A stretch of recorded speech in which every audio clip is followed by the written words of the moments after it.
Like, Yeah. I knew I was going to have the book until issue 100, and Right. issue 100 would be my last issue. Or there was a chance that issue 99 would be my last issue, so issue Right. 100 would be the Fresh launch of start. the new thing.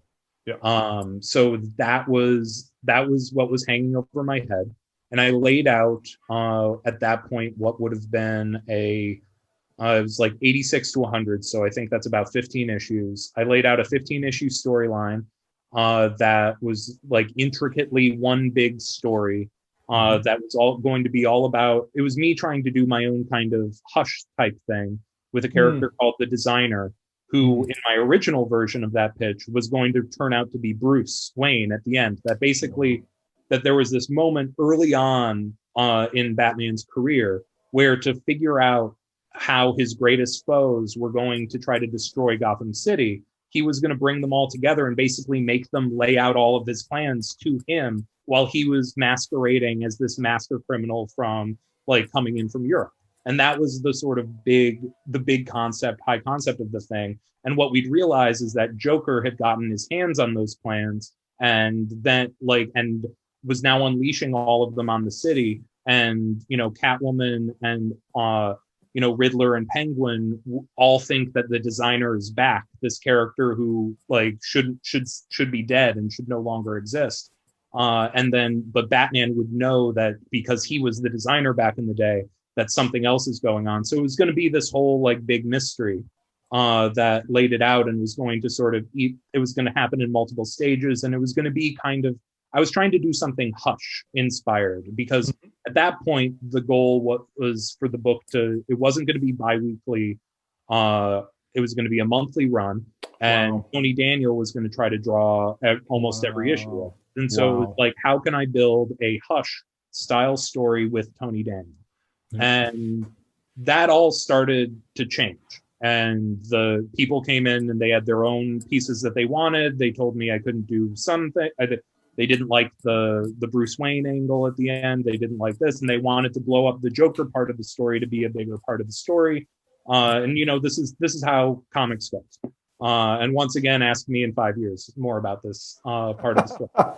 Um, but some things started happening very quickly towards the end of last year, and they really kicked into gear when Ben Abernathy was named the Batman Group editor, and I started working with Ben. And the thing that because at that point we knew Batman was going to be double ship again, despite the fact that I'd already started writing the first version of the story, and it was already and I had to change the ending like 6 times while I was doing it, and but we didn't really have an artist for the key final part of the story, which was going to be this Joker event, at that point untitled, but we were leaning towards calling it Joker War. And it was just like, what can we do to sort of to build that part of the story out? And so they started and so Ben came in and like on day one, he was just like, I want to try to get Jorge Jimenez to step over and Wow. join the Batman group once he's done with the last issue of the Scott Snyder Justice League. And Hmm. so, and I love Jorge. I've loved Jorge for years. I worked with him years ago on one of my only two Marvel credits, Wow. Amazing X-Men number 13. Yep. So I'd worked with him before, and I'd been dying to work with him again. And he comes in, and there, and in those first weeks, another element had been happening, which was when I was laying out the story the first time, I had asked if I could use Harley Quinn, and I was told no. Harley Quinn was in Mm. Suicide Squad. Harley Quinn was going to be in the movie. They had Harley Quinn plans. They didn't want Harley Quinn in the main Batman book. And I said, fine, okay, I can live with that. And I, but then Tony Daniel drew a cover and included Harley Quinn on the cover. And another mandate at DC at around that time was if something was on the cover, it had to happen in the book. So all of a Wow. sudden, I have Harley Quinn back as a character in the story. And that was one of the original pieces that I had wanted. And I was Hmm. just like, okay, I'm taking this piece. The other thing that I had realized is that, okay, if I'm building up towards the big Joker event, which, and there were some things that I knew off the bat. For one, and this was the one that was like making me lose sleep at night, I knew that I was going to be running a Joker event concurrent to the release of Jeff Johns and Jason Fabok's 3 Jokers. Right. And so I knew that it's just like, okay, I need to do something different with the Joker. I can't just do a straight up the middle Joker story. I have to throw in some interesting elements and all of that. And one thing that I hadn't seen in a while, especially because Tom King's version and Scott Snyder's version of the Joker was a very solitary devil-like figure. I wanted to bring back the idea of a Joker gang and the idea of him having a bunch of people, a bunch of followers. And I knew to do that well, I needed him to have an interesting number 2 style character.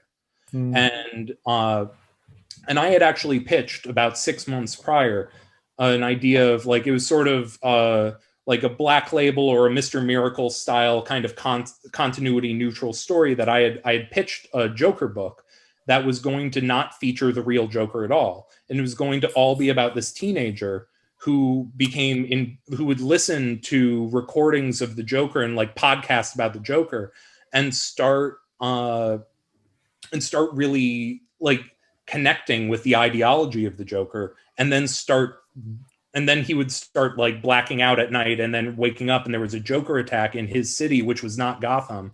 And it was like, why is Joker in the city? And then he would find like there was like a bit of makeup on his cheek or something, and it's like, oh my God, am I turning into the Joker? And it was me trying to do a more like contained horror story like I do in my independent work at DC.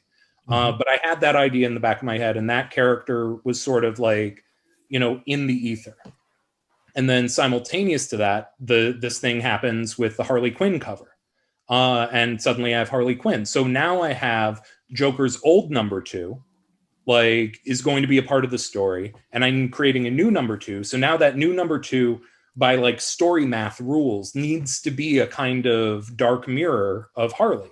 And so it's just like, okay, like if I look at it in a kind of like, devil on a shoulder, if Harley is the angel on the Joker's shoulder, Punchline is the devil. And that was the dynamic that I started playing with in my head. And Jorge was still finishing. Brilliant.